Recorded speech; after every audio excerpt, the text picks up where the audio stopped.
Welcome to Ron Hasn't Seen. I'm Ron, and this week we're going to be talking about the Kung Fu classic, Enter the Dragon. And this week I've got one of my old college roommates, Bob, who'd never seen the movie before either, here to talk about it with me. Hi, Bob. Hey, how's it going, Ron? So, yeah, I'm Bob, and we've known each other for what, like 25 years now or something? Really long Yeah, time, about you half know? the age of this movie. Yeah, Um, pretty much.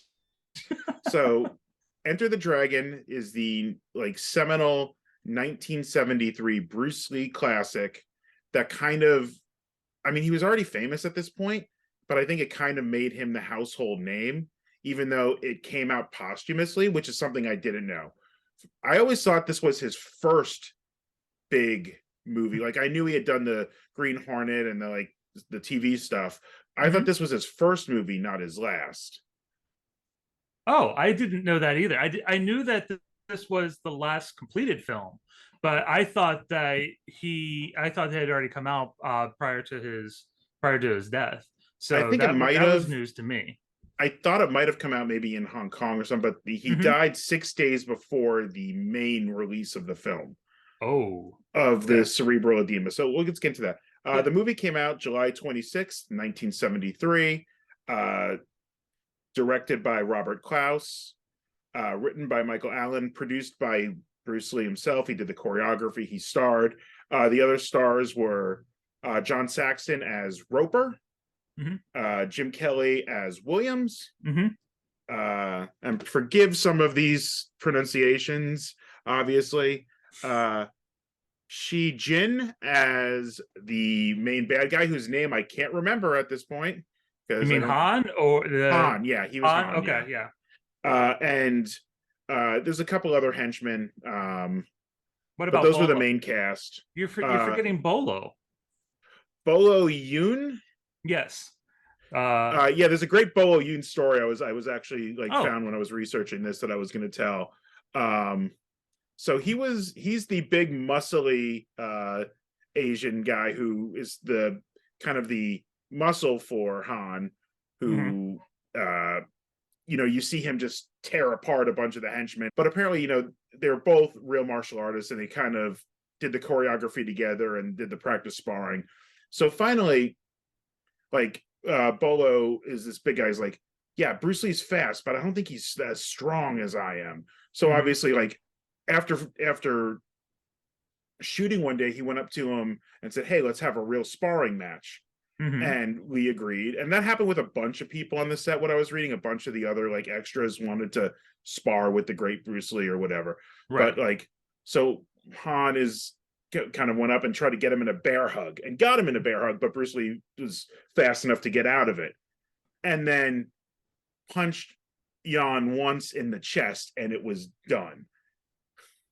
Jan's basically like, I did not think the skinny guy was that strong. Like I couldn't take his hits, and that kind of goes into the mythology of Lee. Like he died at 32 before this movie blew up.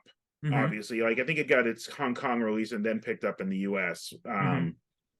So it's trying to find out what was real about him. Like everybody acknowledges he was amazingly fast and amazingly good fighter.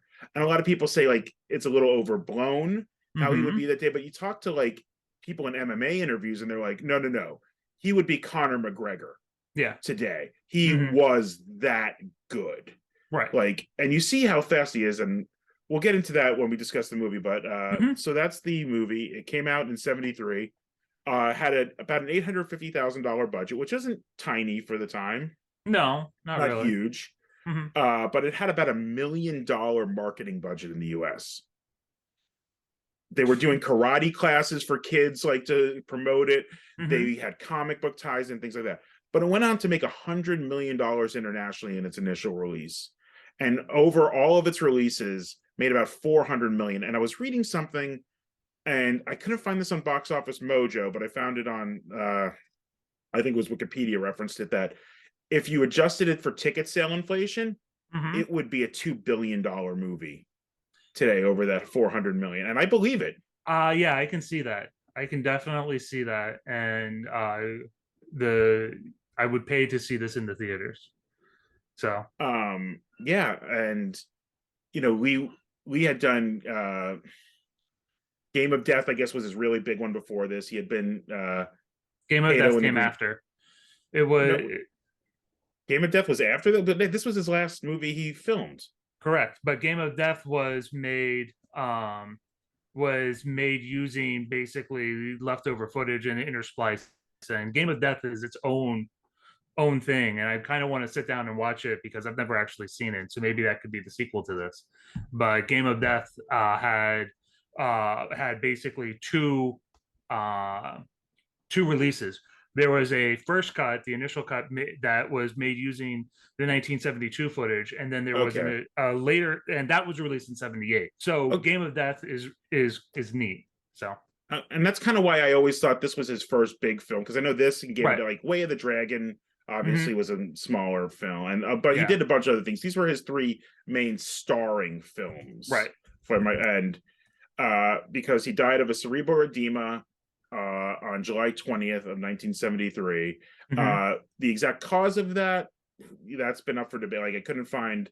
There's like four different definitions. A lot of it points to maybe it was the over-the-counter medication. He had an allergy that he took to deal with the headache, but it wasn't his first one. He actually had one during the dubbing, hmm because this movie, even though it was kind of co-produced with Hollywood and Hong Kong picture and a Hong Kong studio, was filmed in the very Hong Kong fashion where there was no sound filmed on set. Everything was dubbed, done in post, partially because, when they were doing Hong Kong films, they'd do an English version and a Chinese version so audiences could see okay, both. So both of the other main heroes were kind of later replacements. They weren't the first choice. The first choice for Roper, Bruce Lee thought was too tall, towered over him, didn't want him. So he right, got John Saxon, who was actually a judo black belt. hmm All the stars were actual martial artists. They weren't right, just actors. Roper was originally supposed to be the one that's killed in the movie, not Williams. But part of Saxon agreeing to do it, they would hmm rewrite that. I can see from the storyline how that probably would have played out. I could kind of project, and I kind of want to see the Williams lives version of this story because it felt closer to The it characterization, felt yeah. closer to how the character and the arc of the character as we see throughout the film. Because we know a little bit about their motivations for being at the tournament, but not hmm alike. I mean, Roper's in it for money. He needs the hmm money. Yeah, Williams, I kind like we see him like being introduced at his dojo. They getting hassled by white cops, like in a racist scene, and then he's yeah. there. Like, I was it just to prove himself? I guess was kind of the thing for his arc. We kind of see them show up in Hong Kong. They get on the boat, and then we see some flashback sequences that felt really disjointed until you realize, oh, this is a flashback sequence. Oh, this is back in America. They haven't come to Hong Kong yet. And we even have the same thing for Lee's character, Lee. Um, Mm-hmm. we got a Tony Danza situation here. Yeah, exactly. But we have the Bruce Lee's character, like why his motivation for doing it, other than this being a rogue member of his order that he's trying to Mm-hmm. bring down. And Jim Kelly was also a last minute replacement. Yeah. The actor who was supposed to play the role cut out like days before, and they wanted it, and they specifically wanted to have a racially diverse cast to try and Jim Kelly was karate world champ at this time, or had Mm-hmm. just been at some point, and he was running his own dojo in LA. He wasn't really an actor, so they got him to do it, and this led to a lot of those. I forget what his movies are offhand, but he did a lot of those classic blaxploitation movies in the 70s where he's like the Harlem Right. like guy, and like they're good. I remember seeing Mm-hmm. some of those kind of things, and they led to later movies like which would kind of parody this as well as The Last Dragon is one I remember as a kid. Right. And I mean, Enter the Dragon is kind of the most classic kung fu movie that kind of spawned the genre. Like I'm watching this, one of the first things I thought, and just from the age group, was like bunch of people on a boat going to a tournament. Mortal Kombat just completely stole this, Oh yeah. and uh A and they lot of acknowledge a like lot of movies have stolen this. Yeah, Mortal right, Kombat is probably the one of most the more. egregious literal translation. Yeah, because there was a game that came out in 2016 or so called Sleeping Dogs, and Sleeping Dogs takes place in Hong Kong of the modern era, so 2010s Hong Kong, and but one of its downloadable contents is basically a total ripoff of the Enter the Dragon, go to the secret island in Hong Kong's harbor tournament style, and so I didn't realize it at the time when I played the initial the initial DLC when I did my initial playthrough of Sleeping Dogs. But it's one of those things where you kind of have cultural osmosis. When you think of a Bruce Lee movie, a lot of, or even just a kung fu movie, a lot of it is pulled almost directly or descended from Enter the Dragon. Well, and one of the criticisms at the time, and I thought this watching it, was this is also Doctor No, Yes, but not the and tournament, but the villain on the island and all that. Like yes. this, it felt like a Bond movie to me with this, because the Hmm. basic plot of the movie is the British intelligence needs Lee because he's been invited to this tournament to go to the island and find out for sure. They need like confirmation he's using the island to deal drugs. Then they can send in the troops because it's partially in their territory, partially not. So they can't act on it till they have the concrete proof. That's the entire plot of the movie. Correct. And it's a simple plot, and it works because it's an action movie. I Hmm. mean, and it's a simpler time. Like this was 50 years ago. We're not having these giant like Hitchcockian twist action movies at the time, and it really works for what it is. The movie itself plays out like a beat 'em up video game, not even like a fighting game, like a beat like the way he goes through henchmen is Hmm. like the way you would go through like the Ninja Turtles arcade game or Double Dragon, like one punch and these guys are all done. Yeah, Um, absolutely. and one of the things that got a little disappointed is the what I would call the boss fight, like the tournament fights, Hmm. were so one-sided as well. Yeah, Like, absolutely. I mean, like, and I think it was that Lee's ego as a producer and working on this and the choreographer, or was that just like people just want to see him beat the bad guy? That's a good question. I don't know. I mean, I can definitely see it being a failing of human ego in this regard, just because you don't want you don't want your you don't want to come off as something less than the absolute peak if you're the hero. And we see this a lot in many action films. How badly did uh, Jean Claude Van Damme do in Bloodsport? You know, he was always super. He was always super. Hyped, and he wins most of his fights handily.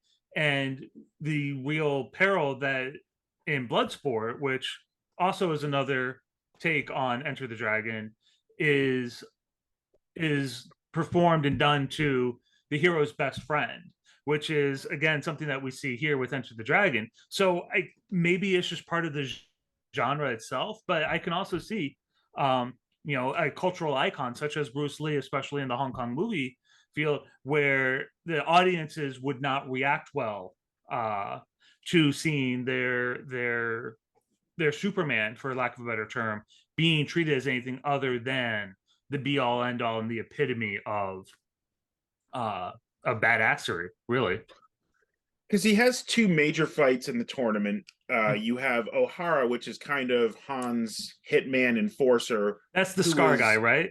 the scar, the white guy, yeah. Yeah, okay.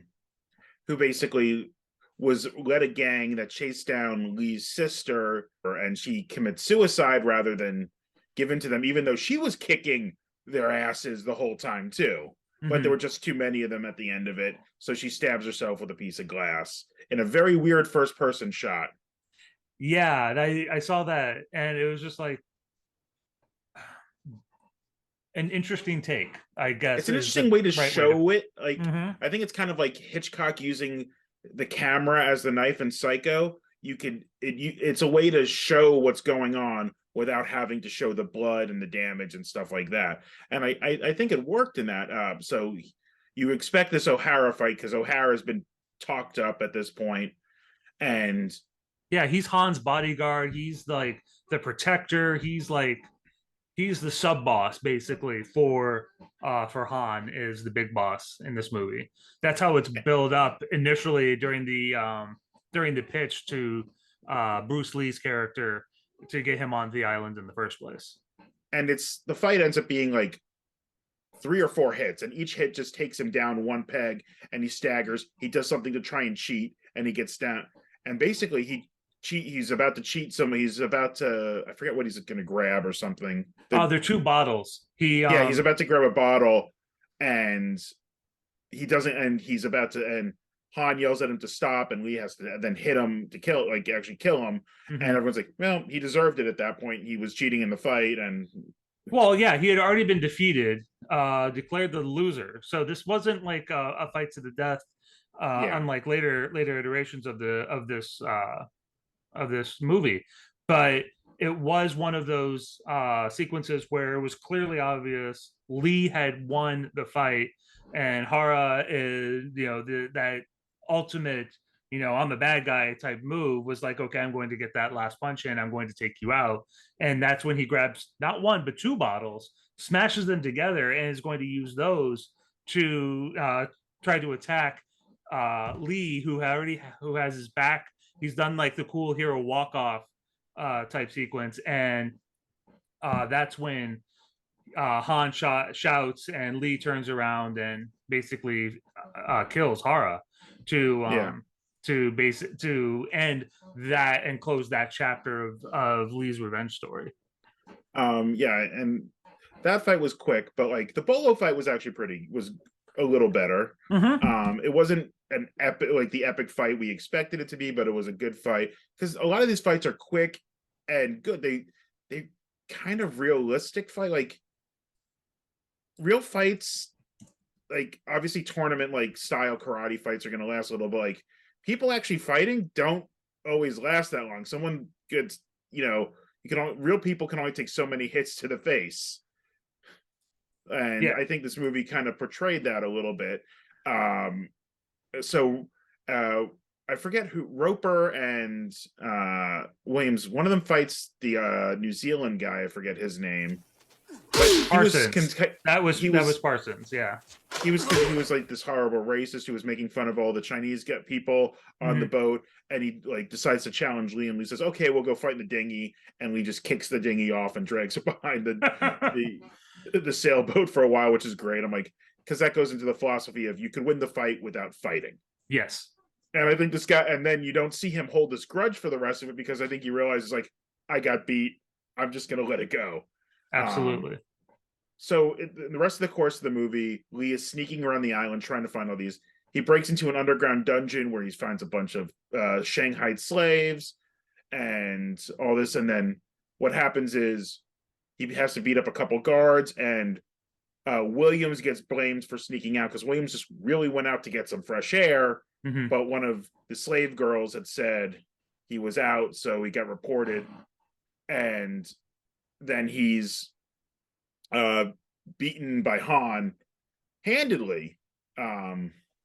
So we kind of see Han as a danger because these guys were all the best. Mm-hmm. So we show Han as kind of being a danger for taking out Williams.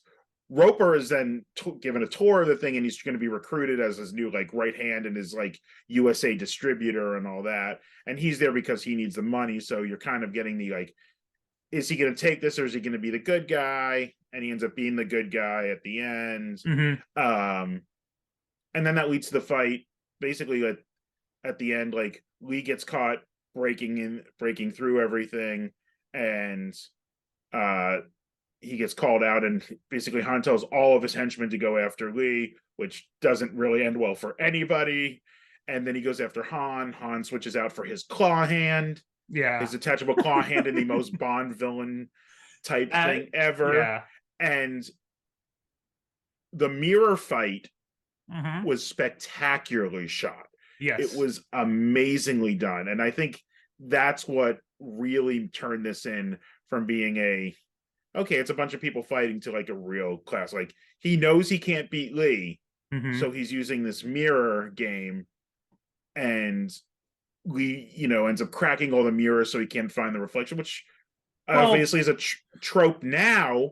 hmm. But like, like this is a 50-year-old movie. How many of the things we're talking about, we're saying like this is in this other movie? Like you're thinking in your head, oh, I've seen this before, but you've seen it before because the people who made those movies saw it here. Absolutely. And so one of like a famous I like Conan movies. And so in Conan the Destroyer, which was the second Conan movie that Arnold Schwarzenegger made back in the 80s, there was this fight against a wizard, and Conan is in a mirror room similar to this.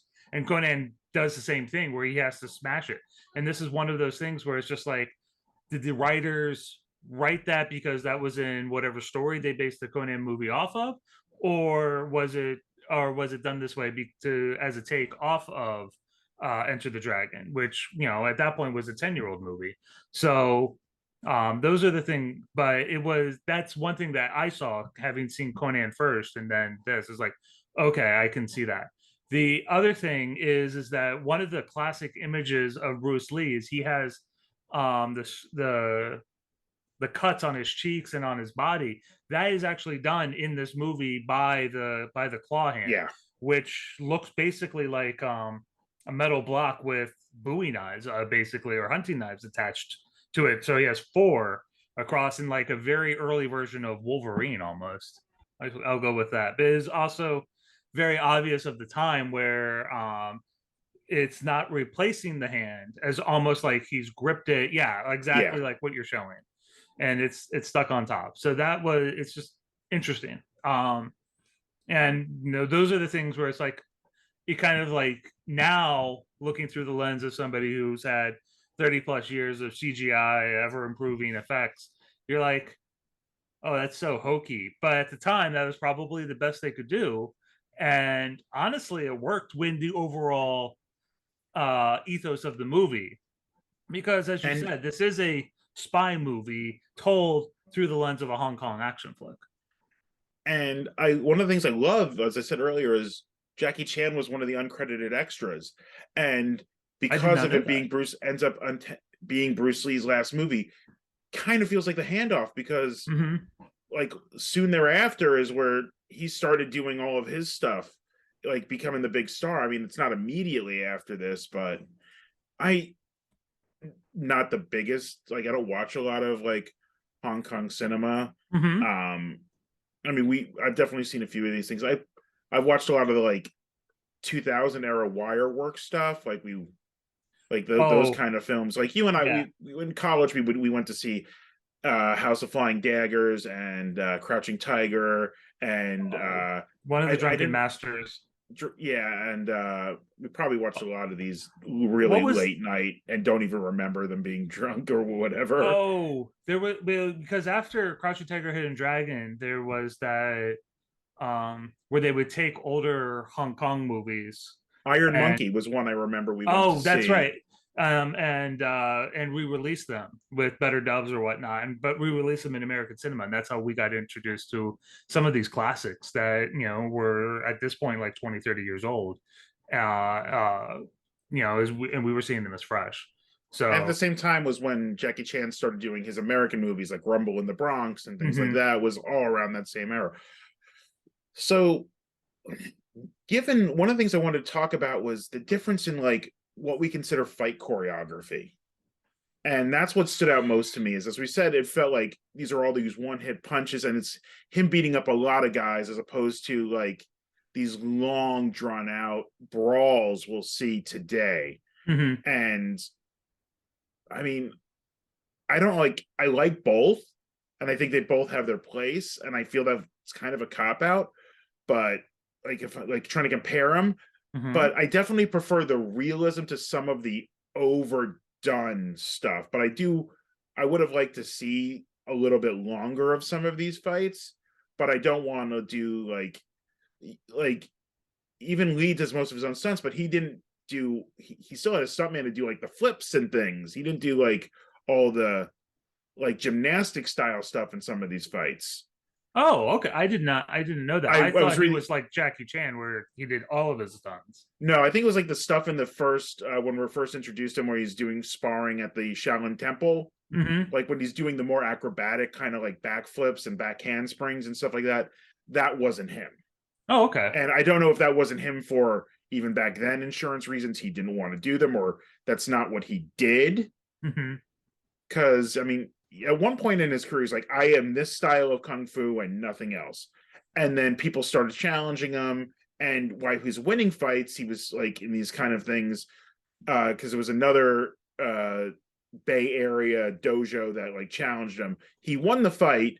He don't think he went it fair enough, and he kind of felt winded. So that's when he started kind of mixing in a few more styles and added like some grappling and things to that. That's the story I was reading.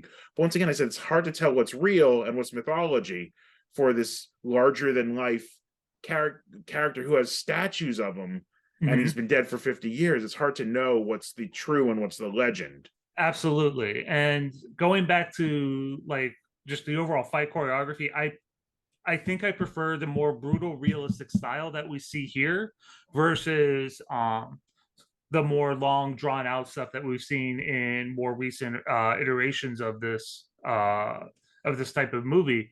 But one of the drawbacks of that was with the hundreds of um, hundreds of extras coming in to do the attack sequence. Everything got very chaotic. The final sequence, the final fight that we see Lee and Roper prior to Lee going off after Han, there was like almost 100 people on the screen all doing uh their fights choreography, and it broke down to almost like 50 individual fights between good guy bad guy, Yeah, uh at and this you point I it should was hard to follow. right because they had well, one of the things I thought they did was kind of the take from the old cowboy movies in black and white. Hmm. All this released slaves that were going to be our good guys that were helping our two main stars who were more recognizable because they weren't just in the pants Hmm. or just in the white geese or whatever the name for them and would Right. be. Uh, they were all in black outfits as opposed to the white guards or whatever, the white and Mhm. yellow and all that, So which helps that fight. And that's the thing that they used to do is when you have these chaotic fights, bad guys always had the black hats, good guys always had the light hats, and that helped. But it's still just chaos in the background. right, so all the chaos and everything, but there's like little bits and pieces that you kind of see, like they spend this long opening sequence on the boat ride from Hong Kong itself to Hans Island, and they go through, and one of the characters, Walker's character, says something to the effect of "ghettos are the same everywhere; they all stink," or because they're going through. At the time, Hong Kong had, uh, was a British protectorate, so it had land use issues that still plague it to this day, but people were living on boats and they were referred to as junks. The that because of the style of boat and everything, but these were people's houseboats and they were smaller than your average American car, basically. And so it was just and it didn't flinch in showing that side of Hong Kong, which I would imagine if it was released today would cause some controversy, similar to what we saw with oh, what was it? It was Mumbai, Slumdog Millionaire, and how it portrayed Mumbai slums, which Well, caused some angst amongst the Indian population here in the United States. but I mean, part of this was Lee was one of the producers and in charge of this. And I think he did want to bring it. I would assume he wanted to bring attention to that, being the Mhm. producer and letting that in. So I think that was purposefully done by a Hong Kong native originally to put it in. Yeah. So I think that makes a huge difference. Like I know a lot of you're trying to get me to watch some Bollywood for this. I know, Yes. and I don't. I have watched a few, and I know they tend to be more about like the aristocracy class and stuff like Hmm. that. They're So they're modern don't day really show myths. that. Right, they're modern day myths, and this is very similar in that aspect where it takes an aspect of I imagine it takes an aspect of the culture of the background of the people behind the movie and scales it up. How is that? But that's also very similar to American uh, movies. Look at the Fast and Furious franchise. We've seen over the last 9 movies and 20 something years that it's been out there, but it's taken this larger than life mythology of this blue collar individual who may or may not, be dancing on the right side of the law, and just blows it up into this very larger than life archetype, really. Yeah. And we see these are, the same draws that push any kind of cinema. We can see that with this, with any of the other Hong Kong movies, particularly the Bruce Lee movies, because again, going back, he has all these statues. He has, when you say Bruce Lee, most people in my experience, especially of our generation, have an image in their head of what Bruce Lee looks like, and you can reference the Bruce Lee without actually even mentioning his name. I mean, And the that title crosses card, all areas. Yeah. the title card for this channel, one of the silhouettes I chose was Bruce Lee mid kick because Hmm. that's an image I think everybody automatically recognizes. And it is iconic, and I think this movie is iconic, and it's one of those ones I can't believe I haven't seen. Like, so this is the third episode, Hmm. and I did Shawshank Redemption as the first one because it is, even today I was talking to somebody about this channel and I mentioned the movies I did, and and they said, they're like, you haven't seen, like, yes, that's the point of the channel. And Moulin Rouge I did last time, and Hmm. I don't think was quite that iconic. But I think it's a big enough movie that I should have seen it. But this one is iconic, I think, Absolutely. and it's been around forever, and I can't believe I hadn't seen it. Um, and maybe I had seen it like on basic cable and don't remember, like back in the day, Hmm. but it's not something I remembered seeing or seeking out at the time. Yeah, like back in the 80s on I think it was USA, but we're talking like 84 to 86 or something along those lines. In Saturday afternoons after wrestling was Hong Kong action flicks. And I used to watch those religiously as a kid growing up. And it was like, I couldn't tell you the movies though, but I have distinct memories of certain scenes and certain sequences. And so definitely is one of those things like we probably picked up through cultural osmosis. But that kick that you use for the title sequence is one of those things where even if you don't know that it's Bruce Lee, you know exactly what it looks. You can imagine in your head exactly the person who's performing that kick and what type of movie it references and everything else. I agree with you. It's completely iconic. And as we were saying, there's scenes in this that brought back like flash, like him running around in the underground tunnels in the dungeon. Some of that seemed familiar. Hmm. I mean, maybe they were sets that were reused or referenced in other things, but it really seemed familiar. So maybe I had seen this a long time ago on cable back in the day, but I just don't remember. And Hmm. as I'm saying, like, what I'm doing with this channel is I'm very happy. Every movie so far I've seen, including the ones I've seen and not recorded shows for yet, I have not regretted watching yet. I think there's definitely going to be some Hmm. coming up that maybe I'm like, yeah, this was boring. I don't know why I watched this, but this by far was not that. I mean, it's not what I would expect out of a modern action movie, but it's good to see where that came from and where we get a lot of these tropes that make up these modern action movies. Absolutely.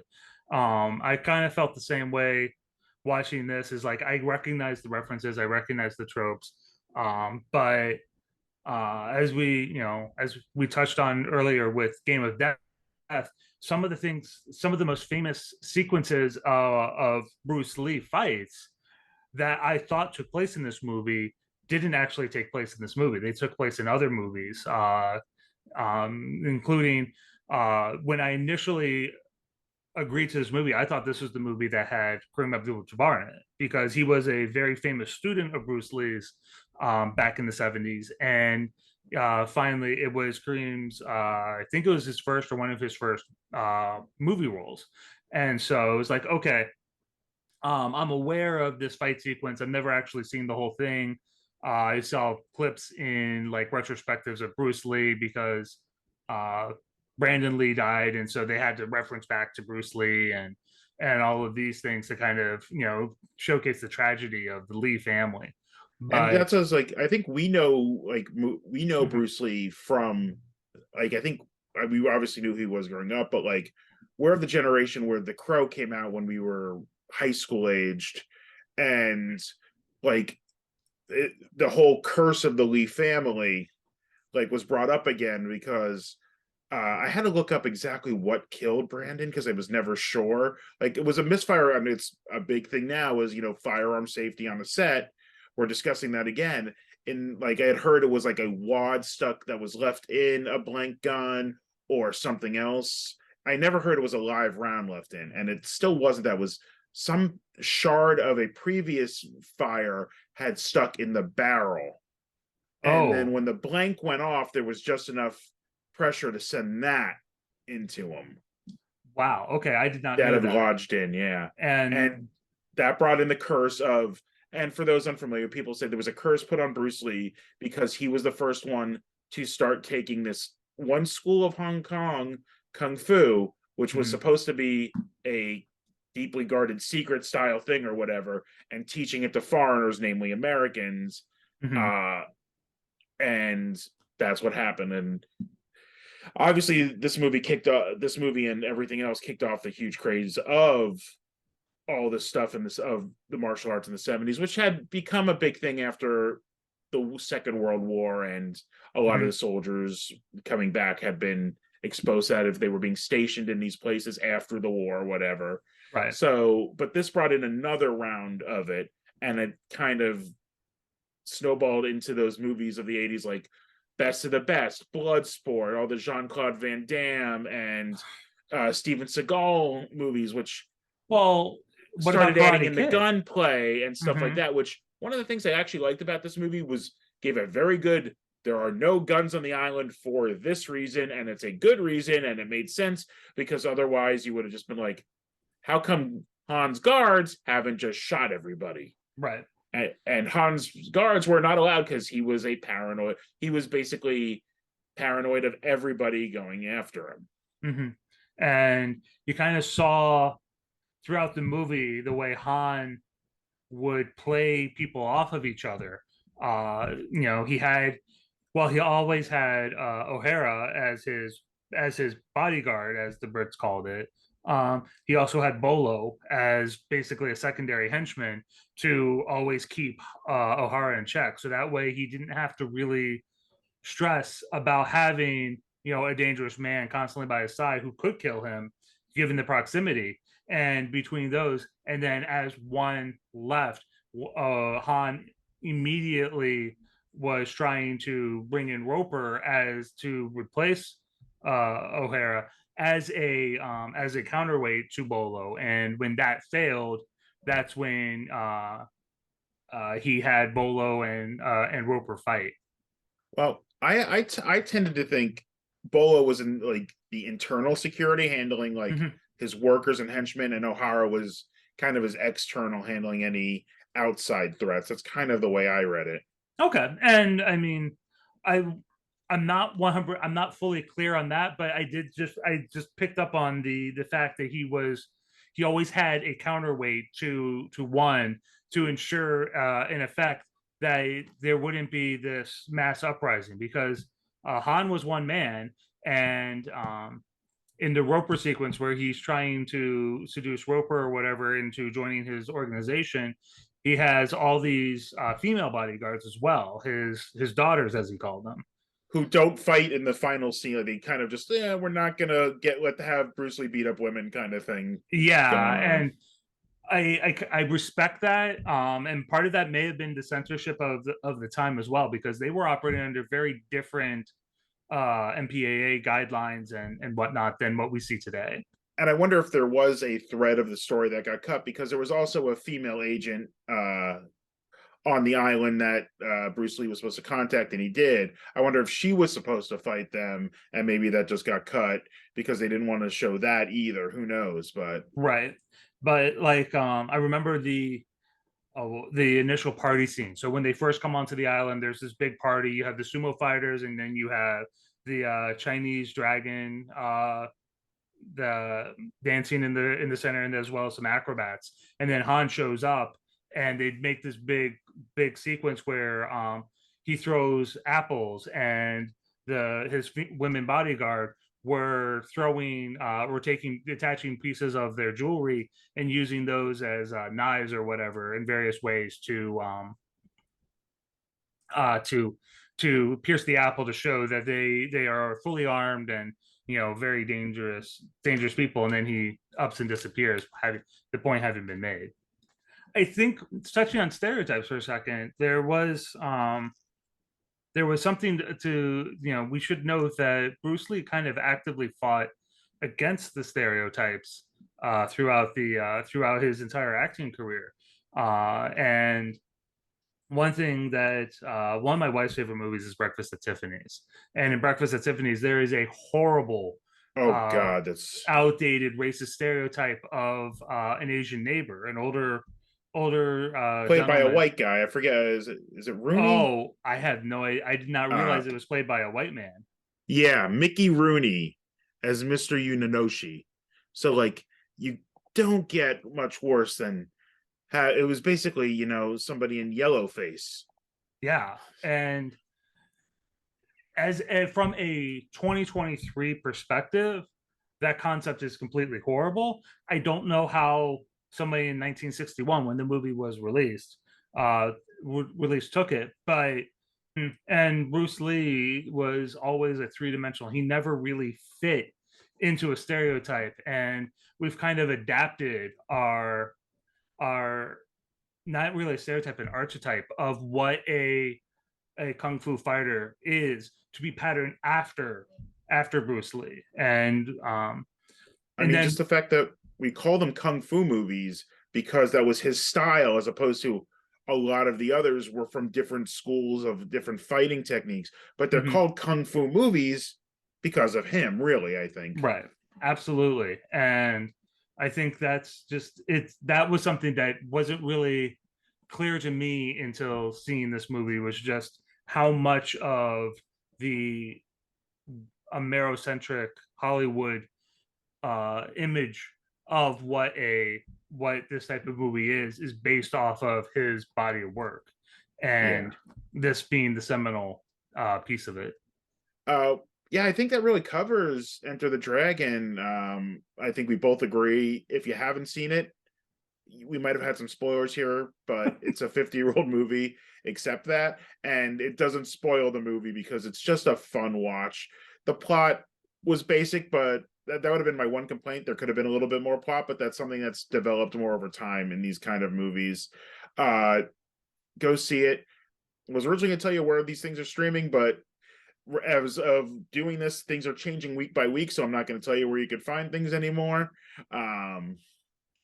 Thank you, Warner Discovery and Showtime and all these mergers and non-mergers of streaming services that are literally happening in the week I'm filming this. But thank you guys. Please like, subscribe if you find this. But thank you guys for watching this, and thank you, Bob, for coming on. Hey, thank you for having me. All right. Take care, everybody. Have a good night.